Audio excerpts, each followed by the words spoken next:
Guys, ayan. Yung fortune plant ko, ay fortune plant namin, ayan. Nag-ano siya guys. Lumaki na siya. Ngayon, meron siyang, flower. Sabi nila, rare lang daw ito. Tapos, ano daw to? Luck. Wow, sana all. Sana all my luck, please. Anong meaning nito? Anong meaning nito, guys? Kung alam niyo lang kung anong meaning, anong luck ang mabibigay nito or something.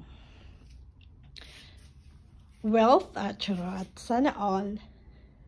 Ayan, guys, may flower talaga siya. Rare lang daw to eh. Ayan, oh. Ganda na flower niya, guys. Ay, sana nga lucky kami. Chars.